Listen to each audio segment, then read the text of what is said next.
Welcome back to Dinosaur Island Revival. And here we are with Alexa. Currently she is starving. She's not seen Nimbus in about a week. Maybe even more. And she's not had food since he left to find her some. With her ankle sprained, there's not much she can do. Now her life relies on Nimbus. Meanwhile, on the edge of a field lies Nimbus, who's stalking a possible prey item for his mother.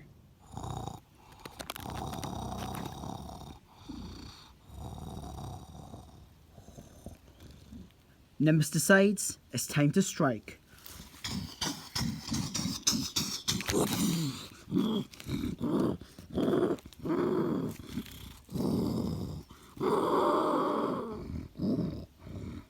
Nimbus has found his grandfather Red Sail, who took down the Plateosaurus before he could get to it. These two haven't seen each other since Anubis died, Nimbus's father. That was where all their problems started. It's where Red Sail lost his son, Nimbus lost his father, Alexa started starving because there wasn't enough members, and Nimbus has been on his own hunting ever since.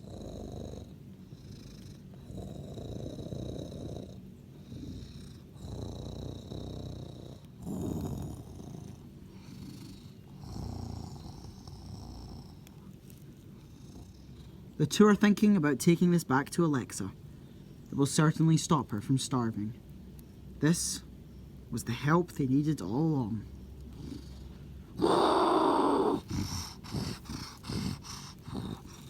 Nimbus and Red Sail hear something in the bushes. Something is watching them. Meanwhile, at the cliff in the Salt Lake, where the misfit herbivores have called their home, the herbivores are peacefully grazing. The Baraphosaurus leader is grazing in some tall shrubbery.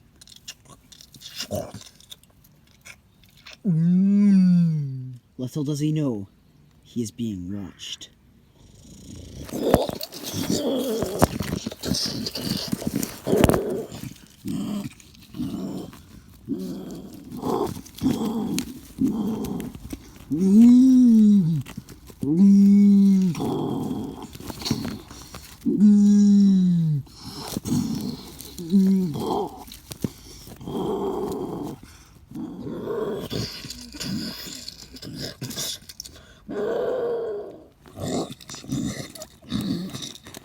The things attacking the Baraphosaurus is Rogue and Cleo.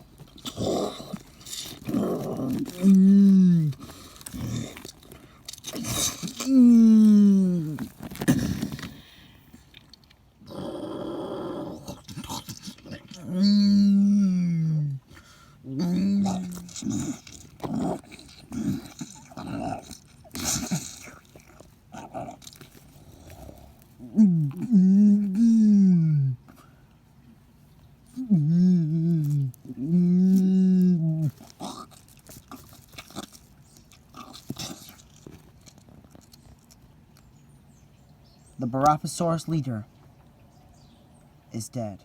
Rogue and Cleo have now taken down the leader of the misfit herd and may now satisfy their hunger.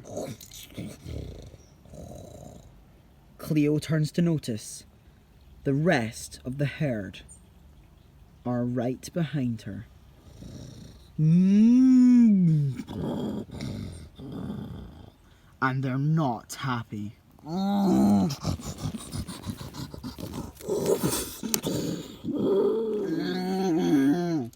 The Minmi takes down Cleo, and Para and Freddy come in for the charge.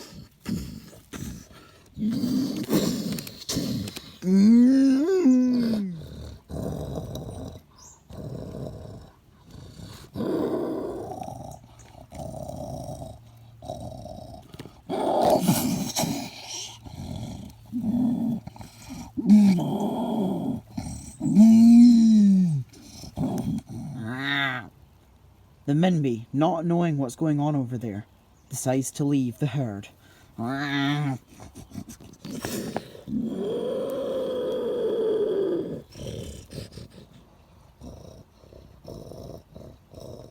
two ceratosaurs start to close in on Freddy.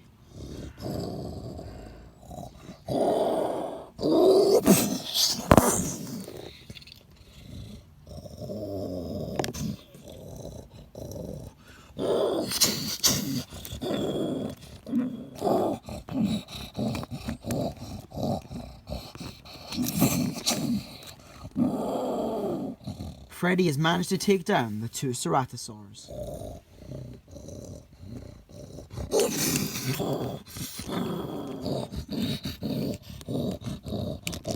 The two ceratosauruses begin to crowd around Freddy. This may be the end.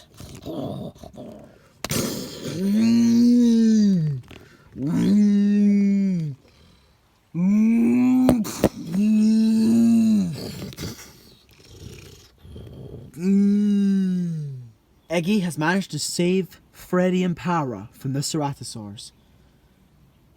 It would seem he left the oasis and bumped into his friends at the right place and at the right time.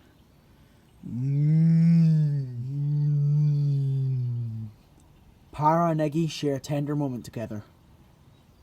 This is the first time they've seen each other since the Spinosaurs and the Utahraptor pack destroyed their herd and separated them all. Now that they're together, they never want to be separated again. The herd will now venture to the north, where they will try to make their herd larger and recruit new members.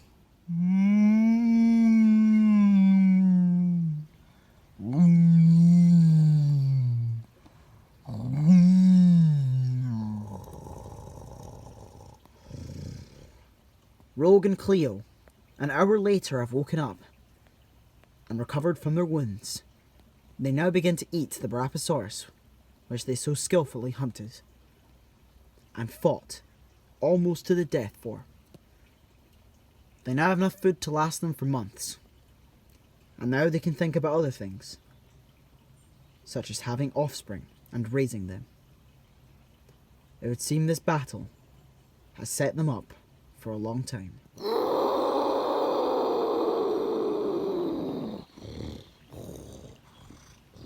The next day, here we see Blaze and Tony scouting just on the edge of the oasis.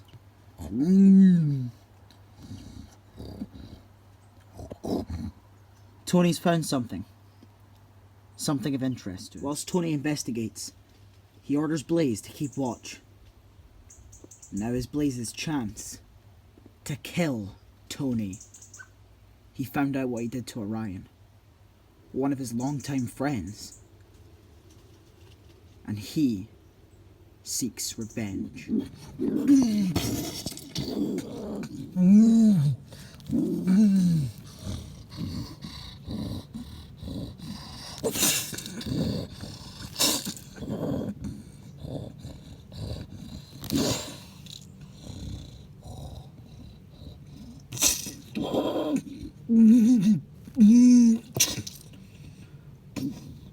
Blaze's attack failed, and now Tony has left him unconscious and wounded in the wilderness all by himself. Anything could pick him off.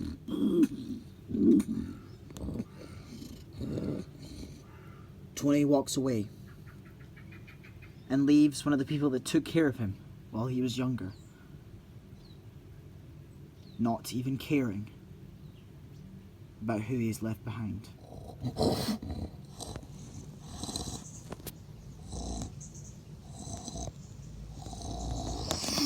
Meanwhile, the Scavengers are back at their old den. Most of them are resting after a long day's hunt.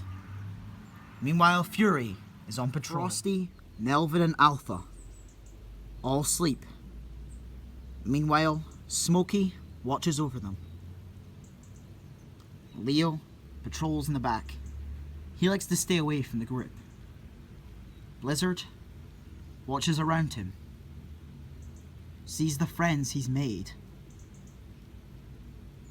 He went from being a lone dinosaur to being part of a pack, a family, and he's thankful for that.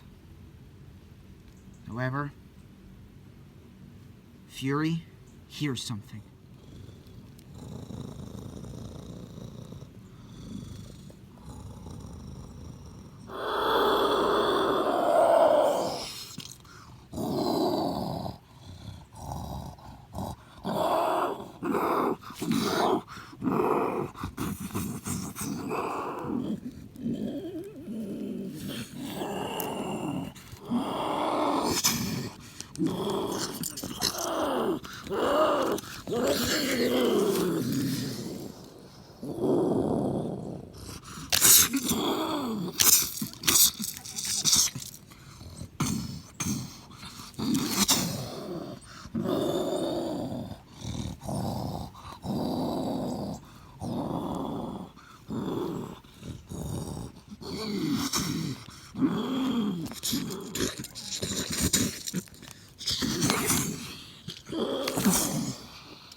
The rest of the Scavengers are fighting. Leo is trying to save Blizzard, who's slowly bleeding out from the sustained damage he got from Red Sail's claws.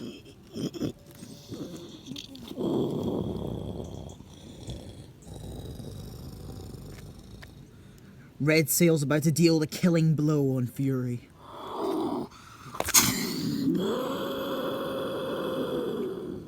Crash has returned to save the Scavengers. As does Ruby.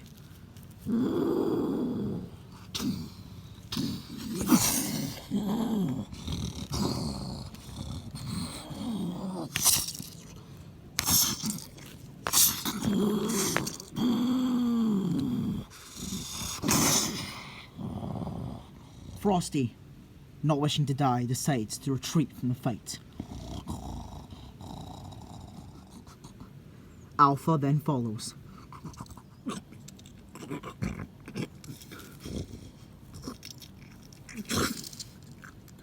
Smokey lays on the ground, his intestines spilling out onto the grass below him. His fate has been sealed.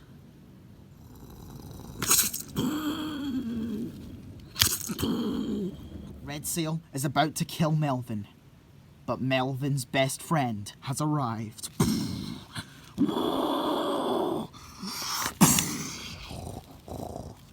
Crash begins to drag Melvin away as he is unconscious. He signals Ruby to join them. They are leaving the fight. It's all over. Leo decides to disappear into the bushes, as he does not wish to die on this day. Fury is the last scavenger standing, and even he cannot win this fight by himself, and leaves. Anubis and Nimbus start to close in on the bleeding out Blizzard. They're going to finish the job.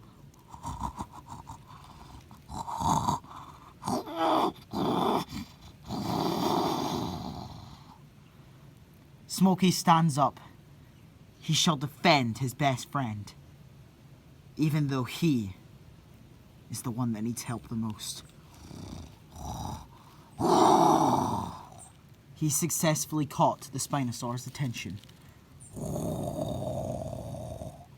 Instead of running away, Smokey stands to fight for the Scavengers, to fight for his friends, and to fight for Blizzard.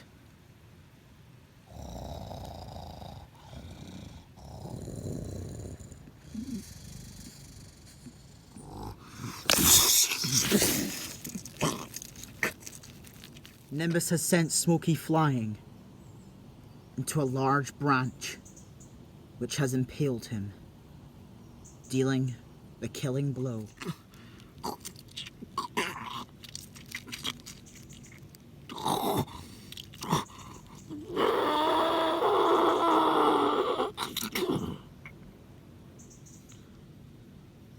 Smokey is dead.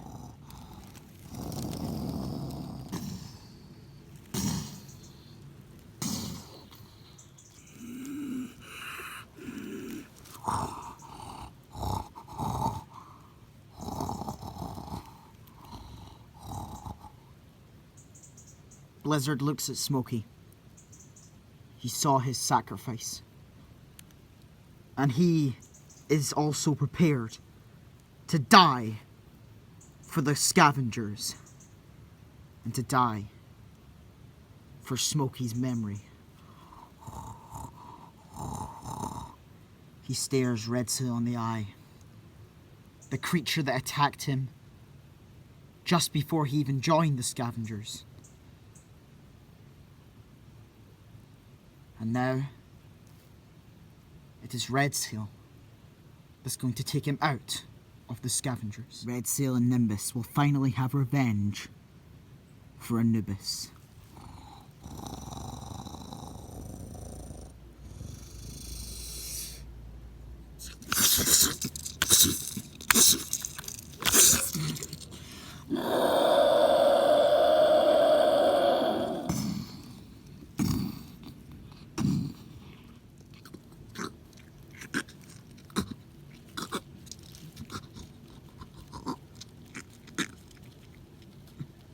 Blizzard looks at his friend, his best friend, for the last time.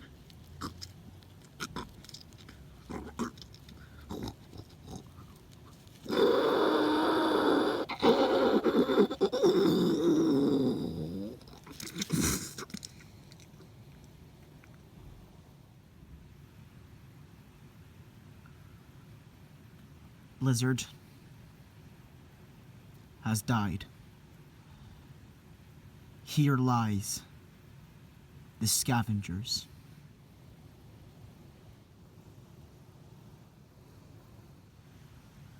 They defended their brothers and their family.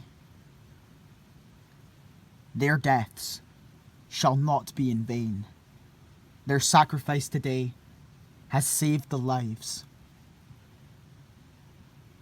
of the Scavengers.